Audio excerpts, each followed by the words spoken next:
Once upon a time, in a quiet little village nestled between green meadows and deep, whispering forests, there lived a poor but kind-hearted young man named Hans.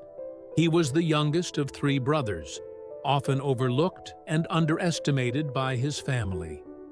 While his elder brothers were strong and boastful, Hans was gentle and thoughtful, always willing to help others. One day, their father, a humble woodcutter, sent the three brothers into the forest to chop wood.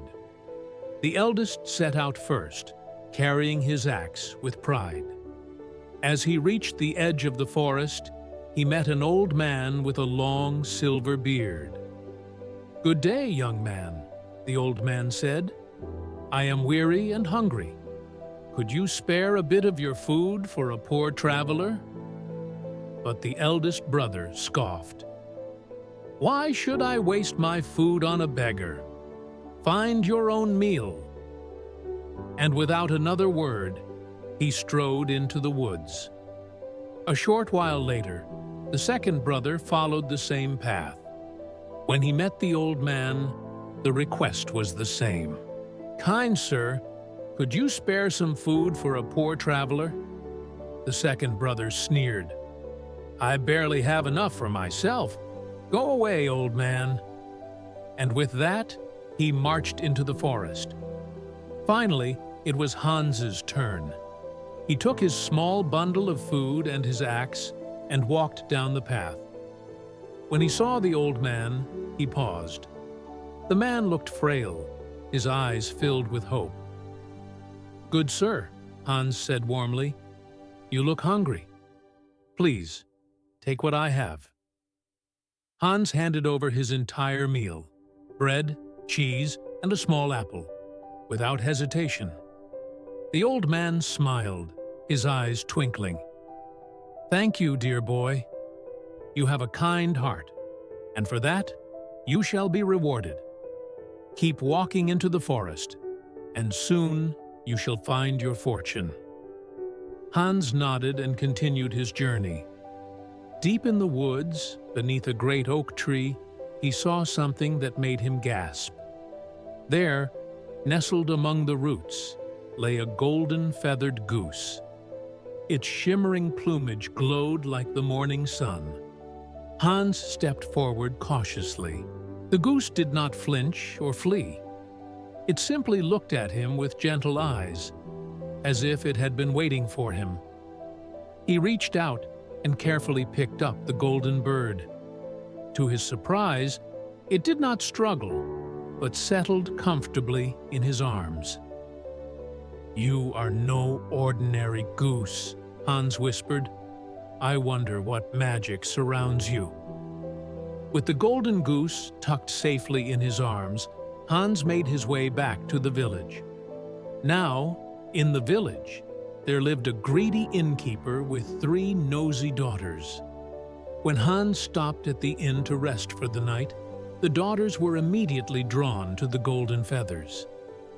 "Imagine how rich we would be if we had just one of those feathers," the eldest whispered to her sisters. Late that night, while Hans slept, the eldest daughter tiptoed into the room, and reached out to pluck a golden feather. But the moment she touched the goose, her fingers stuck fast. She gasped, trying to pull away, but she could not. Hearing the commotion, the second sister rushed in. "What are you doing? Let go!" she cried, grabbing her sister's arm. But the instant she touched her, she too stuck fast. Then came the third sister, confused by the noise.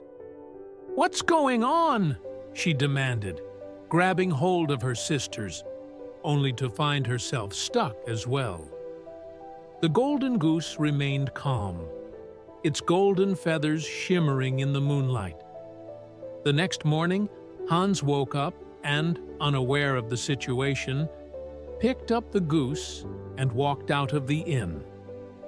To his surprise, the three sisters were dragged along behind him, unable to let go. Hans, baffled, but amused, continued his journey. Along the road, a farmer spotted the strange procession. "What on earth is this?" the farmer exclaimed. Curious, he reached out and grabbed the last sister's arm, only to find himself stuck as well. Then a priest came walking by, shocked at the sight. "What foolishness is this?" he scolded. "Let go at once." But when he reached out to separate them, he too became stuck. Soon, a parade of people followed Hans, each unwillingly attached to the Golden Goose. The villagers gasped, pointing and whispering as the strange chain of people stumbled through the streets. At last, Hans arrived at the grand palace, where the king's daughter lived. The princess was known for her sorrow. She had never smiled in all her life. Her father, desperate to see her happy, had declared, "Whoever can make my daughter smile shall have her hand in marriage." Hans, still carrying the Golden Goose and the ridiculous train of stuck villagers behind him, happened to pass by the princess's balcony.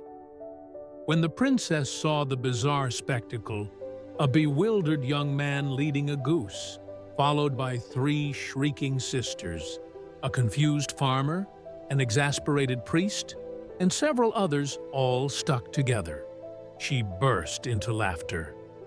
It was not just a chuckle, nor a polite giggle, but a full-hearted, joyous laugh, the first she had ever known. The entire court was astonished. The king, overjoyed, declared, "Young man, you have done what no one else could. You have made my daughter laugh. As promised, you shall have her hand in marriage." Hans was stunned. He had set out with nothing but kindness in his heart, and now he had won the hand of a princess. But before he could speak, the Golden Goose let out a soft honk, and a brilliant golden light surrounded them all. One by one, the stuck villagers were freed, staggering back in confusion. The goose flapped its glowing wings, and in a flash of magic, it transformed into the old man from the forest.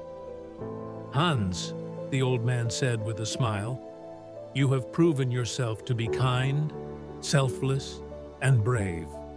I was once a prince, cursed into the form of a golden goose. Only one with a pure heart could break the spell. And you have done just that." With a grateful bow, the old man vanished into the wind, free at last. Hans, still dazed by the whirlwind of events, turned to the princess, who smiled warmly. "You are unlike anyone I have ever met," she said. "I would be honored to stand by your side." And so, Hans and the princess were wed in a grand celebration. Hans, the kind-hearted woodcutter's son, became a beloved prince, ruling with wisdom and compassion. As for the golden feathers left behind, they were kept in the palace as a reminder that true fortune does not come from greed, but from kindness and goodwill. And so, with laughter, love, and golden memories, Hans and his princess lived happily ever after.